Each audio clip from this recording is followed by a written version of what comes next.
All right, we are live with Dr. Daniel Fox.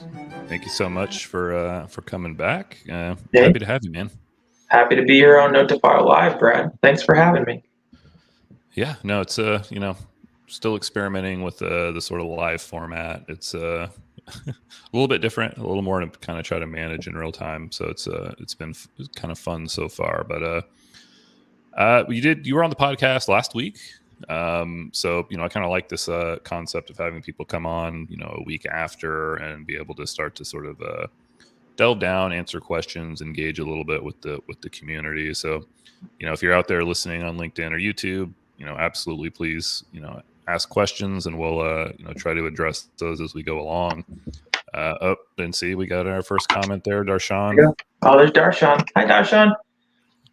Good to see him. Darshan out there creating a ton of content in the clinical research space as well. It's sort of becoming it's still a small group, but it's almost like its own little community. It's kind of nice to have different people to reach out to. And actually, Darshan, I have a question for you that we should kick back sometime offline, but I just want to put that out before I forget. But anyways, I just want to jump right in and talk.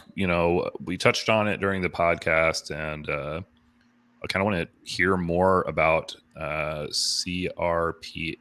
I have to stop myself and say it slowly every time so that I don't mess up the acronym. So bear That's with okay. me. But Clinical Research Payment Network, and I think what you're trying to build is really awesome. It's really smart. It's something we really need at the site level, but it occurs to me we didn't get to go down quite as much as I would have liked to. So I want to just kind of open the floor and let you kind of talk about what your initiatives are and kind of what's going on. Well, a lot of what CRPN was designed about was just the frustration that we find on the site level, how we're treated by sponsors, how we're treated by the industry, kind of even on the legal level, a lot of the things that are broken. So as a result, I started taking up, like listening to Brad Hightower, listening to the sites, listening to what we needed, and I realized someone needs to stand up and create an organization that can be on a financial level specifically, because that's where it hurts, a financial level of voice for the sites. It actually came to fruition when I was talking about physician compensation with some of my groups. And we talked about how we had to convert the finances of research into healthcare. It's so weird when you go up to a doctor and you say, oh, yeah, here's this contract, sign here. You might eventually get money. And we're not sure exactly how much you're going to get. It depends on how the trial goes and how profitable it is and the margins and this and that. And finally, someone just said, why are you doing this? You're coming into our clinics. You're taking our resources. You're serving our patients. And you're forcing us to create an entire process around it that just doesn't make sense. Healthcare doesn't work on fixed contracts. I mean, by the time the ink dries on a contract for research, it's already underfunded, almost guaranteed, especially with the inflation rates and especially with what they call fair market value. It doesn't work. So why don't we, instead of coming to the doctors and expecting them to adapt to our processes, why don't we instead adapt our processes to the doctors? If we want to retain our physicians, if you want to try to live in the world of healthcare, why don't we adjust ourselves instead of forcing someone else to conform to us? And so that is the mission of CRPN. One is I want to speak the language of healthcare in clinical research finance, because that just doesn't happen. And two is I want to start to create a level of accountability and a voice for the sites, so that maybe if there are certain parties in this industry who don't even realize that they're doing something wrong, maybe we can start to show them some metrics so that they can see why exactly we have all these grumpy sites who are screaming and yelling and saying this isn't right and we can't do this anymore.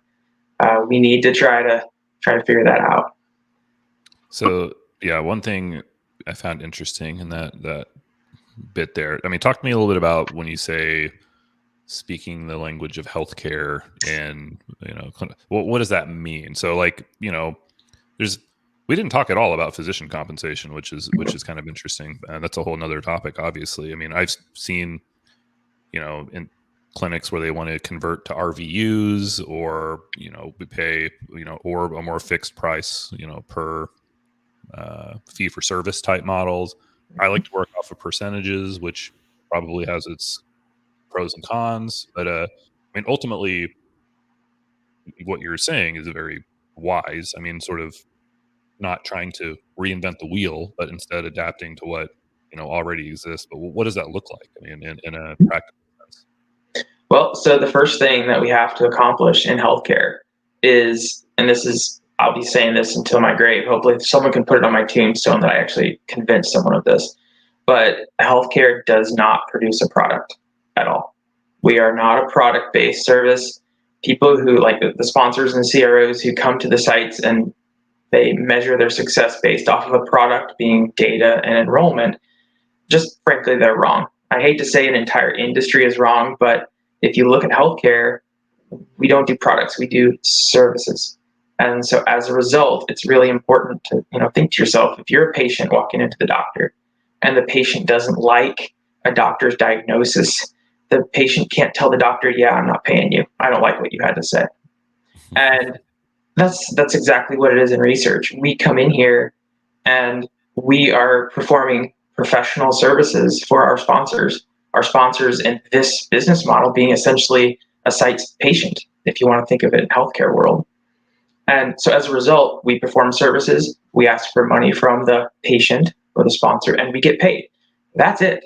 So screen failure ratios, invoiceable windows, any kind of thing in a contract that prevents you from ever being able to get paid for services provided or even forbids you from it, it just doesn't work in healthcare. And I think that it's really important that sites have to realize that we are a service provider. That's the first language, is refer to service provider. I see a lot of these comments. I want to make sure that we can address them before I go a step further. Did you see any in particular, Brad? So I mean, I think right off the bat here, start focusing on finance. I mean, and I don't know, maybe this is still sort of my academic and other institutions I've worked in, is like there's almost a again, sites are almost expected to be the only like stakeholder who doesn't make money or doesn't do it for money. And not that sites are necessarily specifically doing it for money, although many are. But there's almost still this sort of like idea that like, oh, well, you guys don't need to be the ones, being able to actually benefit financially from this. And to her point, Sheila, I mean, I think it hurts us all to not align. It's got to make sense financially, right? And when it doesn't, it does trickle down to patients, because we see it all the time. I mean, if I work a study, it doesn't pay me very well. It's a lot more effort. Well, that study is going to fall by the wayside. It's going to get, put to the bottom of the list. Maybe it's a great drug, but if it doesn't make financial sense for a site, they're just not going to do it. And it's bad. It'd be a bad business to do it. You know what I mean? So I think that's a nuance that, like, again, maybe we don't fully talk about, but like in some ways sites almost feel pressured to not get every dollar that they can to make studies financially worthwhile for them. Does that make sense? Yeah. And my favorite term, and I learned this in academia, I learned this from my PhD advisor, there's a beautiful term called underfunded, and it says everything about it.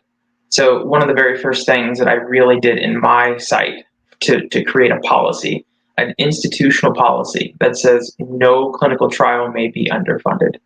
In other words, we're not going to accept a trial and the risks of that trial unless we are assured that we have the resources that we need to perform it according to all regulation.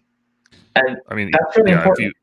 I love, and you can, I mean, it's almost ethically irresponsible to, right? Yes, because if you exactly. can't put the resources towards ensuring patient safety and providing oversight and following ICH GCP guidelines, then you're doing it wrong.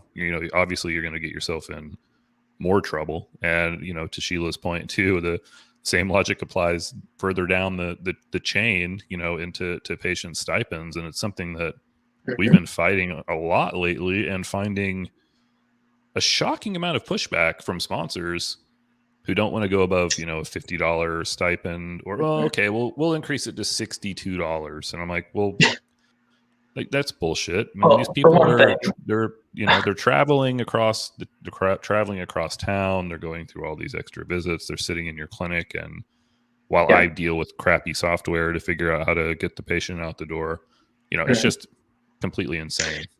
Yeah, your IRB really needs to be the one to regulate that. I mean, we have to balance the line of coercion versus that of actually compensating a patient for the diligent efforts that they perform at the trial.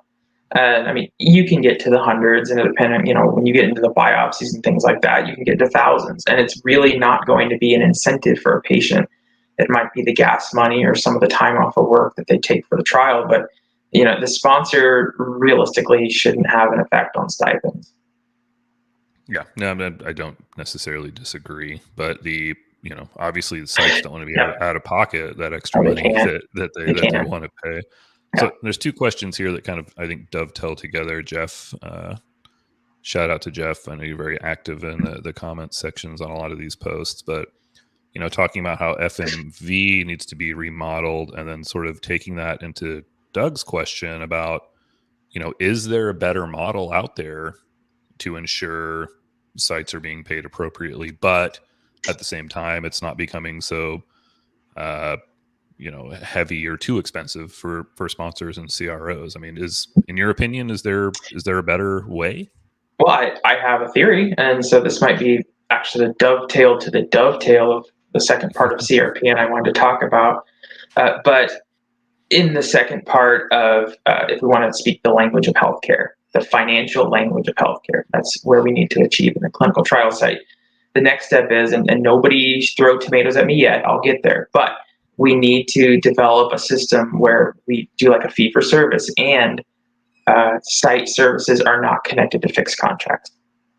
So, in other words, now we're talking about totally destroying an industry, right? We're focused on industry contracts, but hear me out.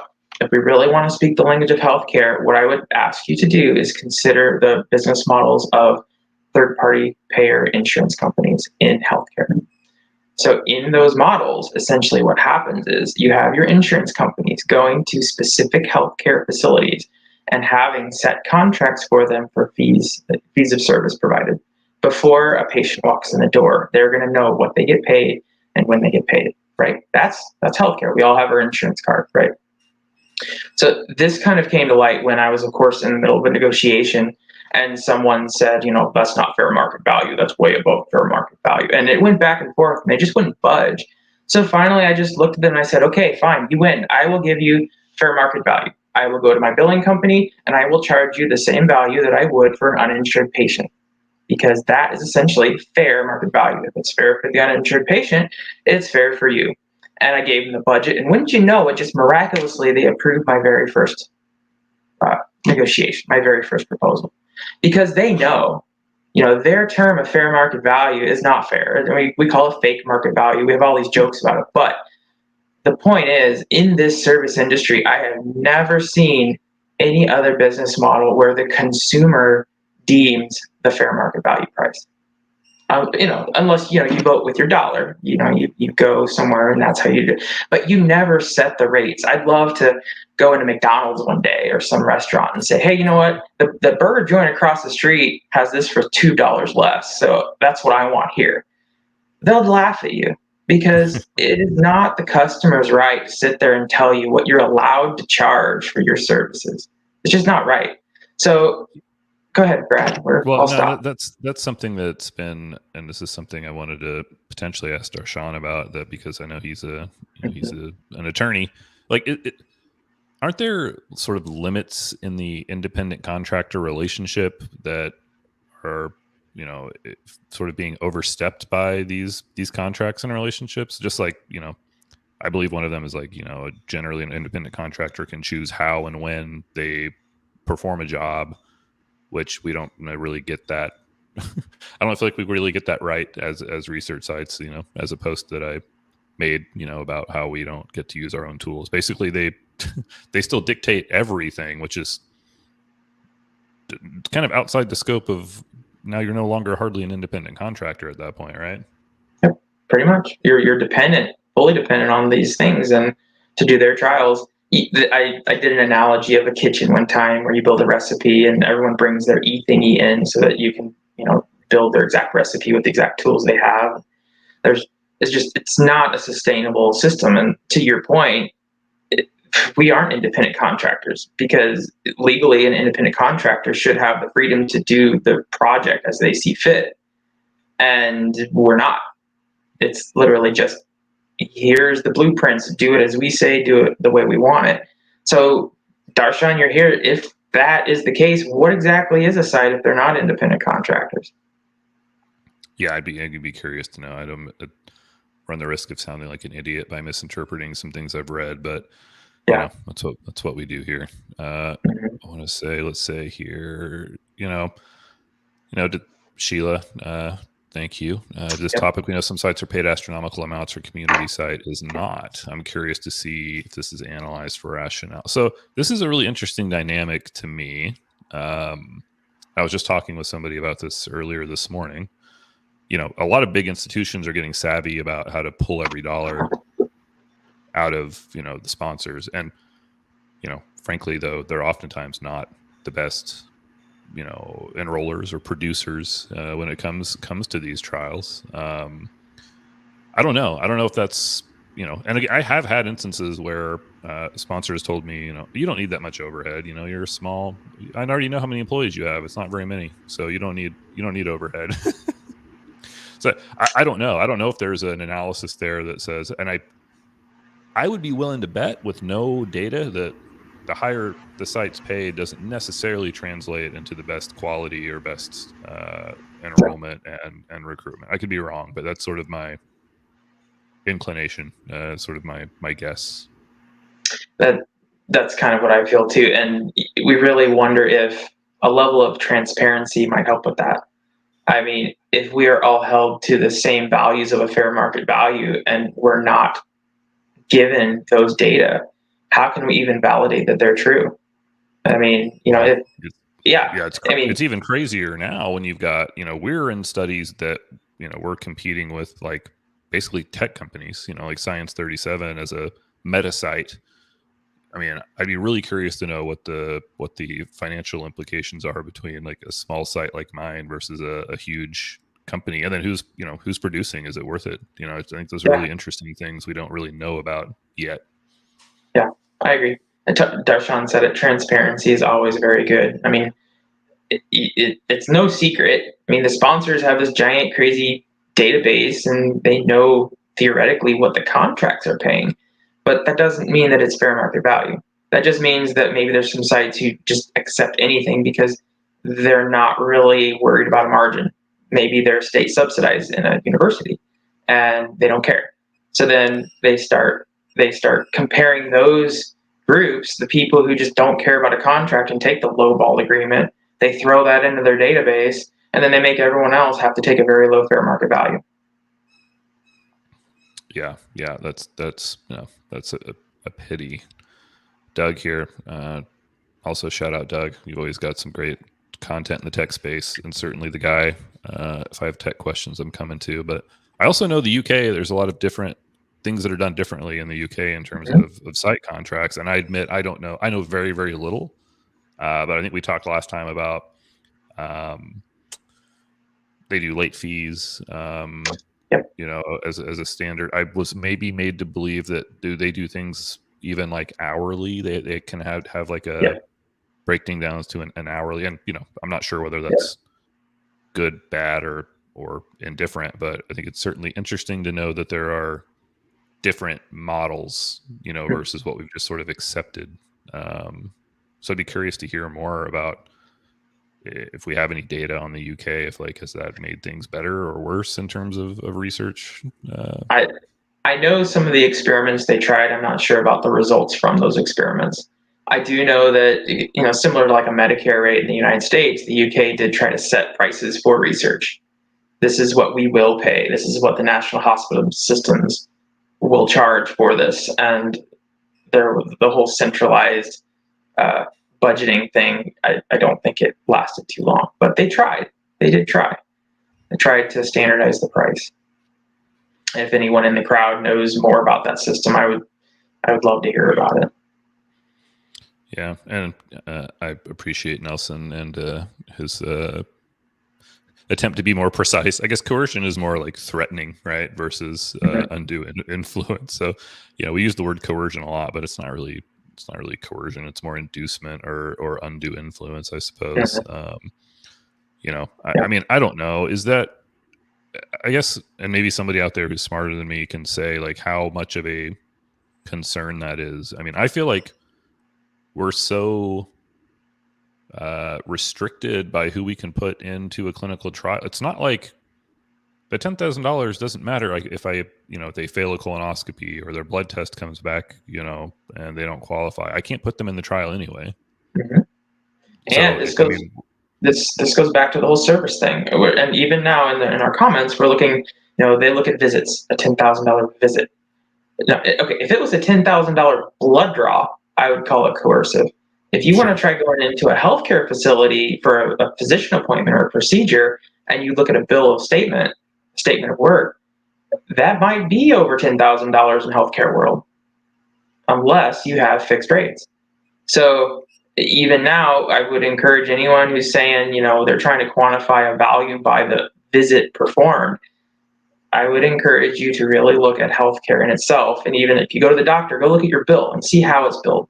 Every single procedure has a code. Every single thing is regulated. Every single thing is negotiated to a rate where that is where we need to go. That's where we need to go in research if we want to try to meld the research world into the clinical research world. If we want to try to attract the physicians that we need to be PIs. If we want to try to fit the patients through the system. That's one thing that maybe people aren't thinking about is from a site's perspective. When I go talk to my payment people and we have to build an entirely new system around payments so we can try to get what we need, there's a huge amount of work on the back end just to try to retrieve the revenue from clinical research. Why can't that be integrated? And the secret is a lot of times you have to input research as a payer. You just kind of have to do it as an internal payer, and you have to have these internal processes to measure it. That shouldn't be how it works. We should be able to have some kind of a third-party payer system that can go into an EMR, that can go into a billing system, and that can just process, just like an insurance payment. Well, that's a dream. It's a vision, but it'll get there. Well, yeah, time will tell. This is something interesting to me too. The idea of like the patients owning data, and really, we're not just paying them for their time too. You're paying them for their data, which translates to billions of dollars later for drug companies, right? So that's why when they say, well, we won't pay a patient anything over $62 or whatever the case is, it boggles my mind to know that like you're going to turn around and make all the money in the world, and the patients, they don't get shit. They get their $62, which is nothing. But you've leveraged their data to make billions. I mean, it's pretty wild. Especially in healthcare, sometimes you could say you leverage their suffering, but there are similar business models and contractual models with patient data.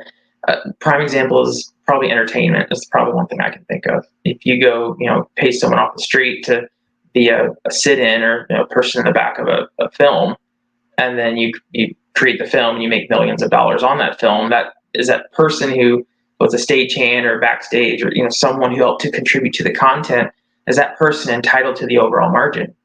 Well, most of the time, contractually, especially in entertainment, people, those stunt doubles or whatever, they tend to sign their rights away. They don't really, they agree not to seek value later.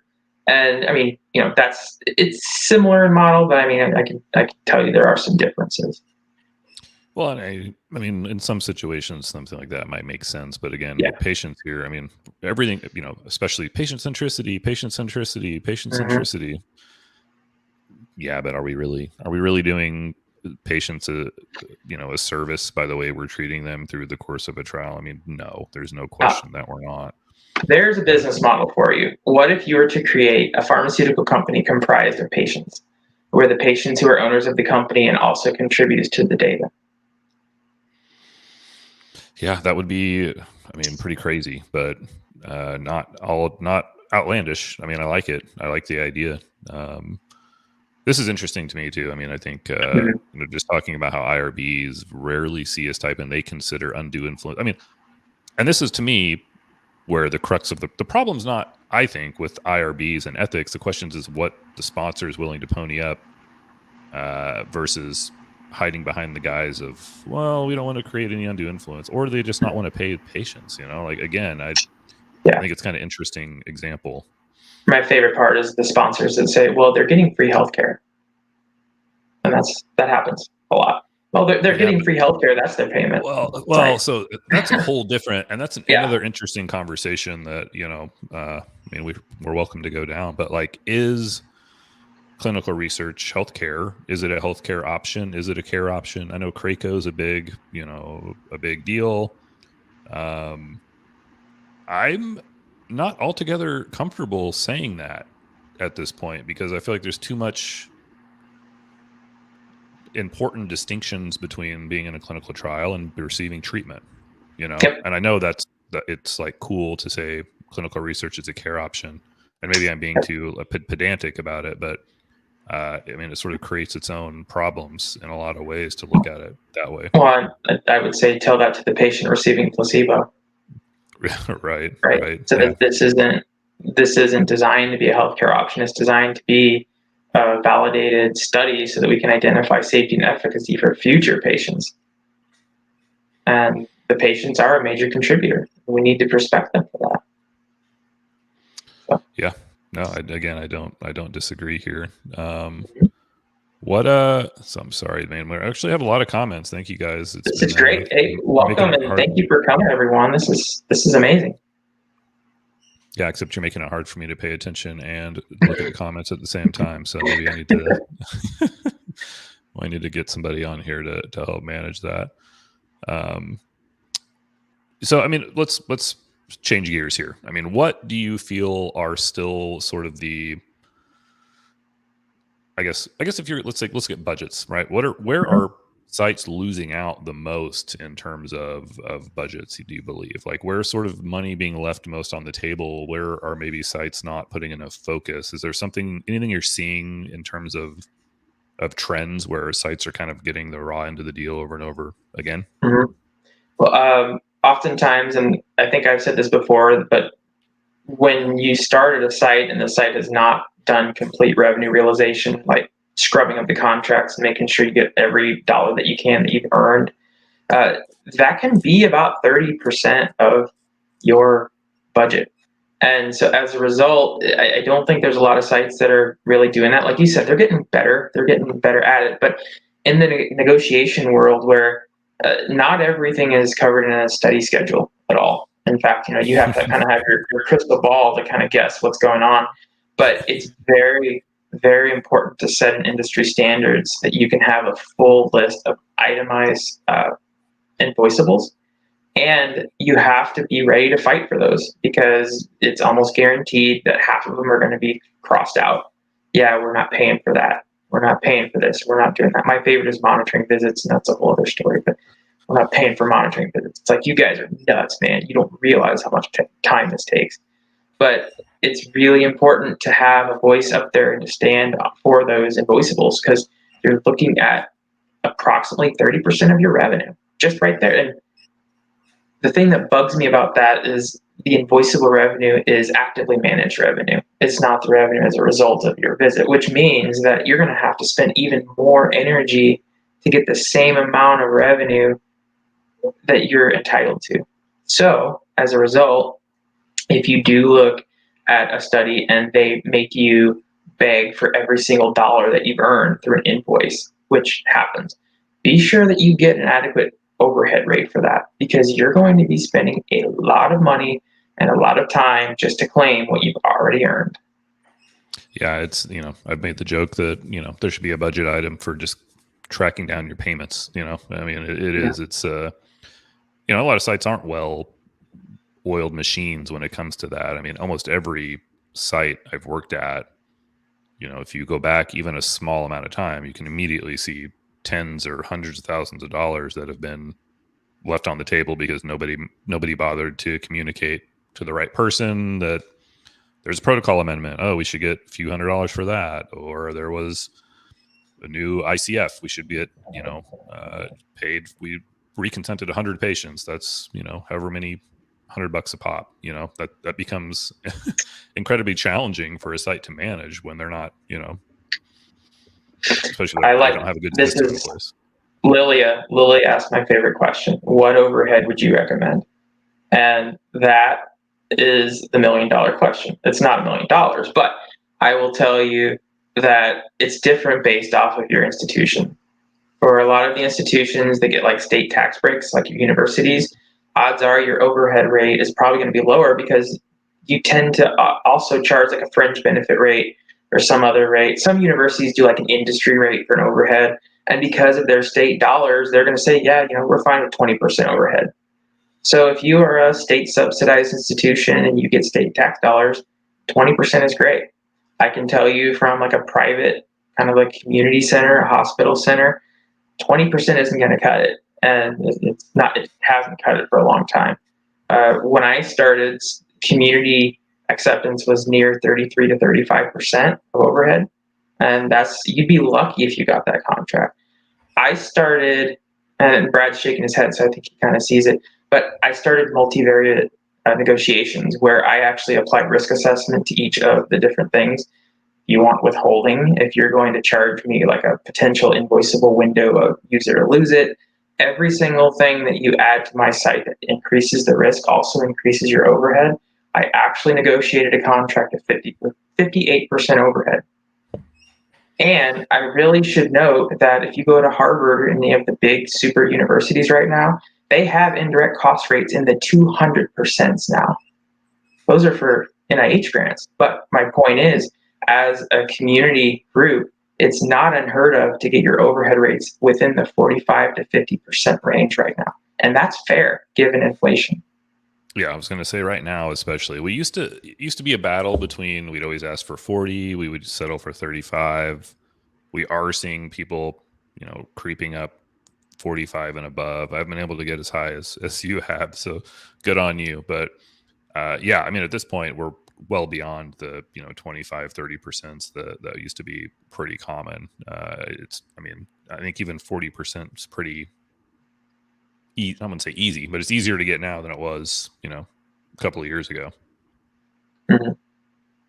Also, so I'm seeing Nelson is talking about the use of a cost plus method for the services when it isn't required.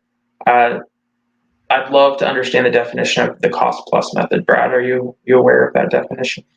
No, I don't think I'm familiar with that. So yeah, Nelson, if you're All right, listening, so feel free yeah, to elaborate.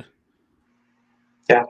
But in the meantime, so going back to CRPN, Brad, imagine a world where you offer a platform so the sites can join. You offer them a platform so that you can help them gain good fair market value.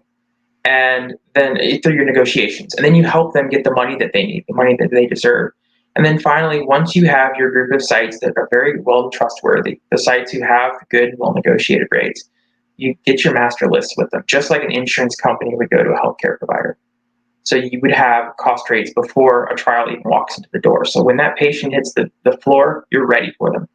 And then imagine a world where, just like in the world of healthcare, you would approach the sponsors and you would say, okay, sponsors, we are CRPN, and I have this group of sites. They're very well vetted. They're negotiated. These are fair market value rates. Trust me, I know, I'm a site. Would you like to be a member? Join CRPN as a member, access our site network, have access to a complete and comprehensive group of sites that we have vetted. They have all the skills and things that you need for your trial. Just pay a membership. If it sounds familiar to anyone out there, it's because it's true. What I'm trying to do is I'm trying to create a third-party payer network for clinical sponsors so we can treat clinical sponsors as a site just as we would treat our patients. The clinical sponsor comes into the site, they offer their membership card, we honor it, and they keep going. Imagine the number of negotiations that wouldn't have to happen with sponsors. I'm not saying they're going away, I'm saying you negotiate with CRPN similar to what you would be doing with an insurance company. And imagine just having a sponsor come up, present their membership card, and go. That is how healthcare works. Yeah. So, I mean, what would be pushback to that? So, I mean, even Darshan points out, is this like a super site network, which I guess I guess one small way you sort of could be, but you're not. The one thing I could say about that, Darshan, is, and you're seeing a lot of these super site networks and a lot of those super duper networks out there, is those guys offer a lot of exclusivity where you join our network, you're not allowed to negotiate. We have to negotiate on your behalf. CRPN isn't going to bind sites down like that. They're going to offer the option of a master agreement, and odds are it's going to be a much more competitive agreement. But I don't want to lock people in. I want to try to create that third party payer network system as you would see in healthcare. Just like, if you go to a healthcare provider, how many insurance carriers do they accept? Because they're in network. It doesn't have to be just more than one, right? Yeah, I mean, again, there could be obviously a lot of efficiency made there. Nelson's following up here. Mhm. When a company charges for a service by listing out its costs and adding on overhead, most companies don't charge this way, but almost all sites do because it's standard. I'd say that's fair. It isn't required. Drug companies don't do it when they sell their own products, for instance, meaning basically drug companies can charge whatever the hell they want. It doesn't matter how much it costs them. They're not having to justify their Mhm. cost. Is that the? I wonder if that's the I angle he's think, taking here. yeah, and I think that that's the assessment of overhead. Like, why are we charging overhead? It just seems like it's inflating the cost. I think you're going to find that overhead works particularly in academia, and we know that clinical research happens a lot in academia. If you've ever written an NIH grant, you can see that's kind of like the direction that they're going. But also, if you ever do a service group, like a service provider, construction, mechanic, anything like that, generally there's an overhead charge to try to pay for the facilities that are required to perform the work. Pharmaceutical companies don't exactly charge you for the factory time that it takes for that vial to go through their thing. They just kind of bake that into the cost. So if you wanted to do it that way, that's fine. You don't have to charge overhead, but you would also have to charge at the same inflated rates that pharmaceutical companies do when they actually sell their products. Yeah, and so that creates its own issues. I mean, at some point, we price ourselves out of doing research in the U.S. I mean, it becomes so expensive to do clinical trials in the U.S. that they'll just look elsewhere. That's what I'm afraid of. So Precedence Research put out something in 2021, first establishing that in 2021, I think the clinical research market was near 47 billion. And they said by 2030, it's going to be near 85 billion, which it might look great to an investor, but for anyone who's actually in here in the field, all I can see is that we're just going to be developing drugs that our patients can never afford. So that's the thing about CRPN is when it gets up and running, my main goal is to see that 5-year projection go down. I want drugs to cost less. I want our patients to have the access to the therapies that they need to save their lives. Yeah, no, I mean, ultimately, I think that's what. I mean, it's what we want. Maybe that may not be what drug companies want. I mean, drug companies certainly love their margins. I mean, and to Nelson's point, look, I mean, that's not how the market works, right? It's not just because you cut your costs in half doesn't mean you charge half. So why should sites be expected to sort of operate off of that same, paradigm? I mean, that's a really good point. That's a really good point. I mean, look, if you want to get, crazy capitalistic about it, I mean, I feel like I guess sites could charge whatever they want as long as sponsors agree to it, right? I mean, isn't that the definition of fair market value? Is both sides basically supply and demand, right? Supply and demand. And I think it used to be you'd have these outlier sites to be like, yeah, we need this much money, and that there's way up there compared to the universities. And then they said, well, fine, we'll just go to the cheap university. And then 6 months later, after they haven't had a single enrollment because they're still going through the fifth committee, they realize, well, maybe we just should have paid a higher rate for the people who get it done faster.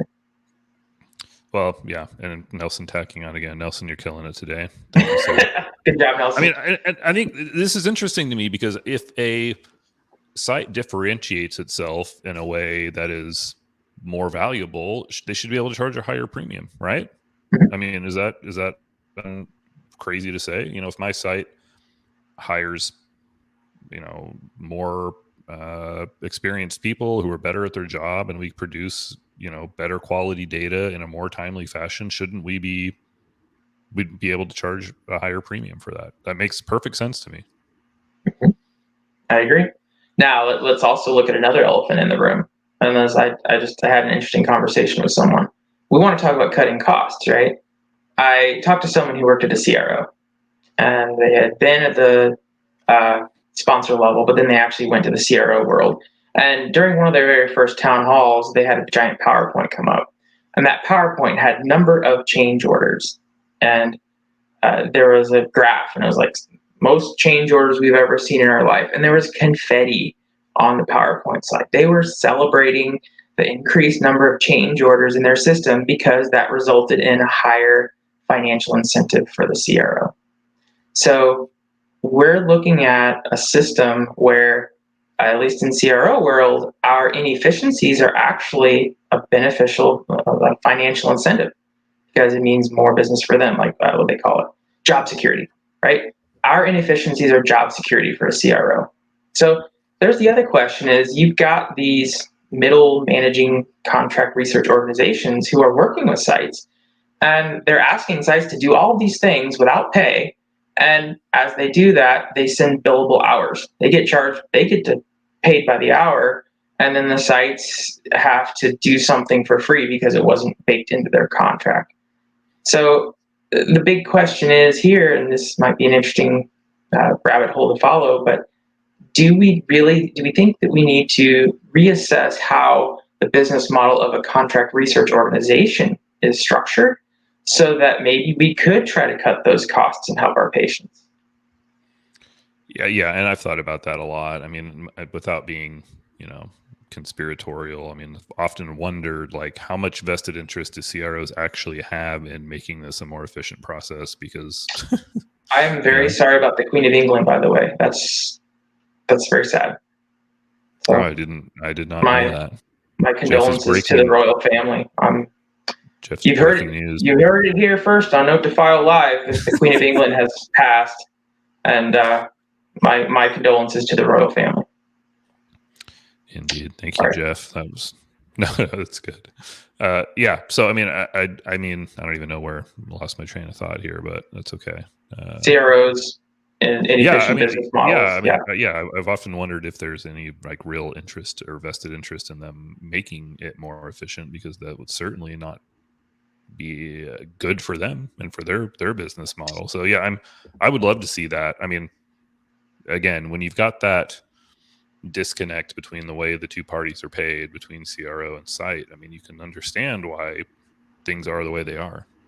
Yeah, and that's the question is, you really just have to approach the CROs and say, look, you're literally running this industry into the ground, and you're going to make us all obsolete because nobody can afford the drugs given this rate. We have to all work together just to bite the bullet and say these costs need to go down, which means someone's going to lose money. Someone, this is a positive pressure system. There's only so much resource that we can have. There's only so much resource that we need to ask. We really need to get this spending under control. And then eventually, just as what Nelson was saying, that doesn't mean they're going to lower the prices, but it's got to give them an opportunity. We've got to regulate the costs of these drugs so that we can actually have patients afford them. Otherwise, we're all just wasting our time. Yeah, that's certainly a much bigger issue. We're certainly a part in it, but yeah, that's interesting, and sort of something you touched on in change orders. This is interesting. If it rolls over into a new year, the rate increases for FMV site contracts. Mm-hmm. I have to fight every time a protocol amendment comes through and I need to change the budget. It takes hours and emails and weeks to get a sponsor. Well, they say it's the sponsor, but to get the budget to actually be approved. And keep in mind, in these change orders, most of the time they occur 6 months after the regulatory amendment has already been signed and executed, which means we are backdating a legal document to cover the time span of which that we've agreed upon. Yeah, it's a fair point. And especially over the last couple of years, you're potentially, with inflation, that money, a lot of that money is not worth what it was just Yeah, 6 months ago. So, yeah. then you've also screwed yourself again by agreeing to money that was, worth 9% more or whatever the case may be, And a year ago. similar to what Darshan said, sites need to do better at asking for budget changes. And I agree completely. And that's actually one of the missions of CRPN. If a site wants to talk about budget, if they want help with budget, if there's anything I can do to help them get what they need, then go ahead and give me a call, because that's the whole point of being here. Is I want to make sure that if we can raise each other up, we can maybe dent that fair market value a little bit to the right direction.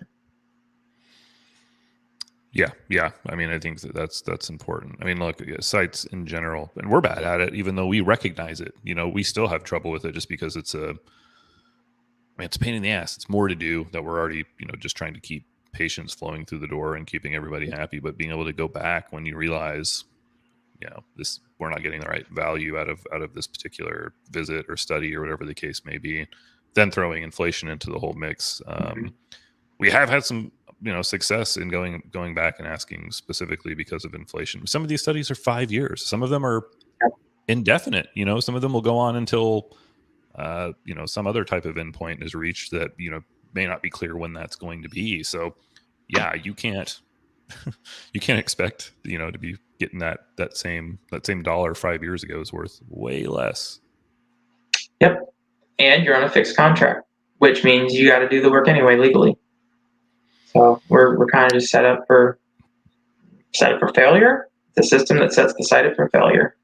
It's a fair point. And look, at first my inclination to say like we need another like third payer type system is like, no, insurance sucks. The way insurance works is terrible. Like, why do we want more of Yeah. that? But in a way, though, it does solve a lot of issues. And again, I'm not smart enough to know how the insurance industry works all around. But if we could be renegotiating rates as a group every quarter or whatever the case may be, then we're able to keep up with inflation or changes that the market has, and you're not sort of that site that's stuck with a budget from 5 years ago that's now hardly worth anything.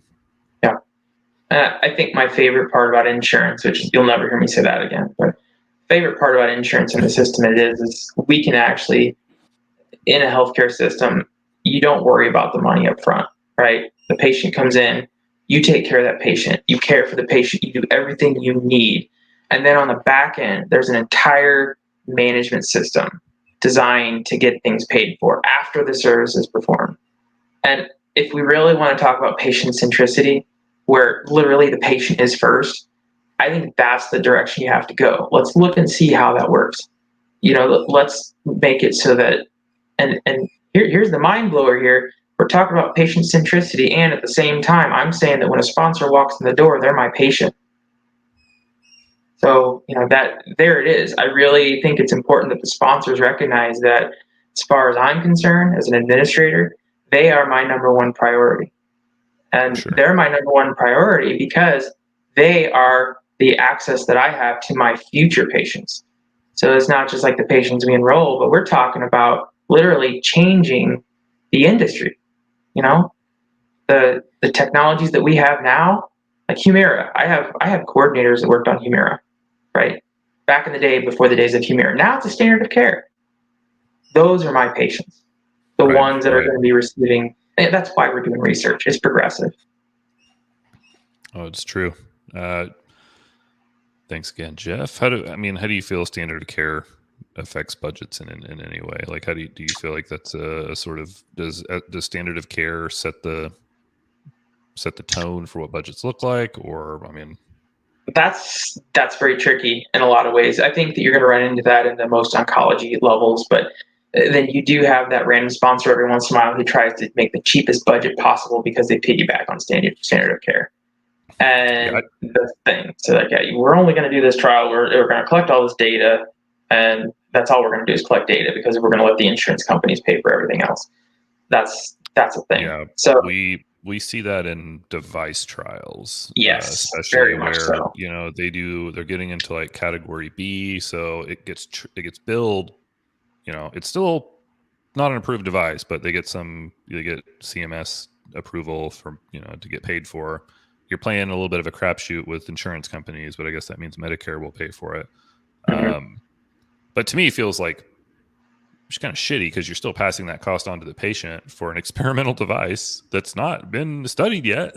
Mm-hmm. So I don't fully understand how that's been allowed to fly. But then on top of that, the sponsor is layering, all of their visits onto standard of care with maybe an addition here and there. But ultimately, it becomes not worth it for sites to do because there's, the administrative costs or coordinator costs that are involved aren't high enough to make it worth all the trouble that we know a study really is that isn't even accounted for in a line item. Mm-hmm. And what Jeff was saying with the two arm budgets, that's one thing. And also, as you go into standard of care, you have a higher risk and liability of the Medicare fraud. And you always have to make sure you're not double dipping.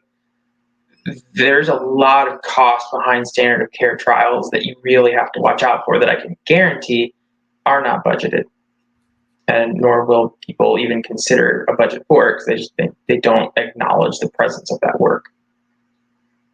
Sure. Well, Adam here, do you what kind of? I think people want to hear where they can get more knowledge from you, man. If you're not teaching classes, maybe you should be. Yeah, maybe I start up, the Fox School of Clinical Research Budgeting. No, I do not teach clinical trial budgets, although I'd be happy to help. I'm happy to hear to help the people of the sites. Well, I mean, I think that's what's awesome right now is I feel like there's a big sort of, I don't even know if you call it grassroots, but there's definitely a lot of site collaboration, site communication. I mean, I've been able to talk to people and we exchange what our budget justification templates look like, right? Just to know, okay, what angles are you looking at? What angles am I looking at? I mean, I think that's becoming, and nothing promised here, but I'm hoping in time, to be able to start publishing like, how we try to negotiate our budgets and what kind of considerations go into it, because I think it's useful, man. I mean, there's sites out there doing themselves a disservice. There's I talked about last time kind of like setting the floor. If we can all come together to agree, through something like CRPN, I mean, then we can begin to use the leverage that we have, because I think there's been a lot of advantage taken from the fact that it's such a fractured and siloed, set of sites across the country. Now it's changing a little bit, and Nelson's talked about this a lot before, but there's a lot of consolidation, in research sites. So I'm curious to see what effect, if any, that has on costs and contracts. Well, hopefully, as you get the voices start to condense, you're going to have stronger voices. There are going to be fewer of them. They'll be louder. Maybe they can start to speak up, and that maybe they can actually start to validate some of these fair market value rates that we're seeing.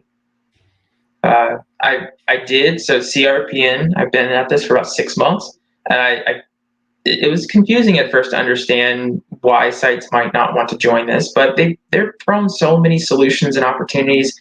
It's going to take a while to grow the trust of the sites to understand that I'm not just going to be a flash in the pan, and I understand that. But I did successfully get my first site network, not just a site, but an entire site network, to join me as the very first pioneering site. And this individual in the group is already starting some wonderful recommendations. The other thing about CRPN is, I've said it before, it's literally your network and your voice. So I want to make sure that the sites know that they control how it is going to go. And it's already started, because my very first site member talked to me and he said, you need to have a conference. We want you to come together. We want you to have a platform where you can bring these stakeholders together, the patients, the CROs, everyone. It sounds like SCRS, right? But we're going to be specific to financial. And we're all going to have, this is down the road when I have money in the bank and I can afford a conference. We're going to have a platform where we can bring everyone together and actually come up with solutions. Yeah, I mean, I love that. Well, and even just looking through the comments here, we've got a smattering of people who negotiate budgets, right, and contracts. So there's no shortage of people who could help contribute and kind of bring this thing up. Something else I wanted to touch on. I know we're coming up on the hour, but we can keep going as long as we want. But the I love the idea of your PACT score, right? So like Yes.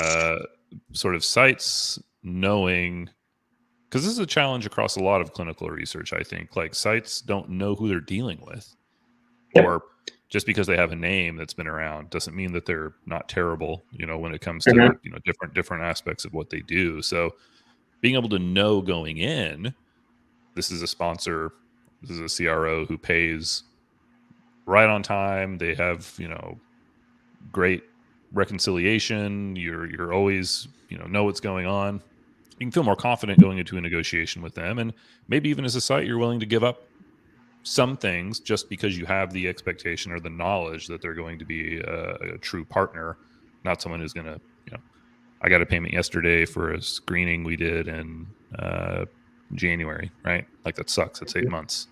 Yep. If I knew they were going to pay regularly, then maybe the costs structure gets played out a little differently. I mean, I just think that's a brilliant idea to be able to sort of vet and make at least available to the members, like, here's who you're dealing with, this is what their score is. And just like that, so PACT actually has 22 variables now, and some of them are metric and some of them are discrete, but they do provides a pretty good and comprehensive idea of what kind of a sponsor or CRO you're working with. And it's getting more detailed as we go. As I start to collect the data, I can tell you the exact average number of days you'd have a payment on a net 30 term. And that better be under 30 days one day. It's not yet, but it's getting there. But it's really important, and I think we talked about it on the podcast, but they do it to us, very much so. We're under a microscope. We have all these metrics, but I think it's really interesting that at least they don't publish their own metrics. If it's something that you would be proud of, it's something you'd want to communicate to your industry, you could say, we big CRO group here, our average payment term is 29 days on a net 30 term. Look, we're awesome, we're dependable. And you don't hear that, which means I don't think that they even like the answer to that. Right. Yeah. No, it's interesting here. And to where to go, Jeff's, I mean, we're scored by metrics by CROs and sponsors. I mean, I've had very few instances where they'll share that with us. I mean, I would love to, have some like two-way transparency. I mean, I'd love to be like, hey, you guys are great at this and you suck at this. And I'd love for them to tell me the same, be like, hey, your enrollment was great, but your query resolution was bad. Let's fix it. And unfortunately, we don't do that with any, formal process in most cases, which is, again, just another missed opportunity for, better collaboration. It's just wild to me.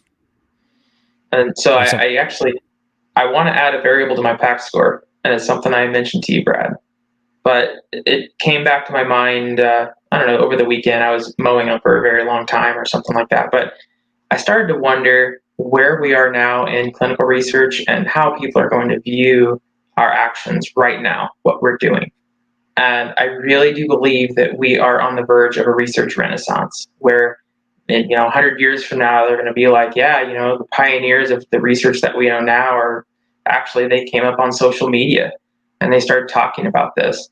And I really hope that in the history books, they can start to bury, and I'm going to say this, I think it's ironic, but they treat sites in ways that are illegal and it's unacceptable, to the point where I hope that in the history books, they're going to say, yeah, I remember when sites were treated this poorly, and I'm so glad that they fixed it.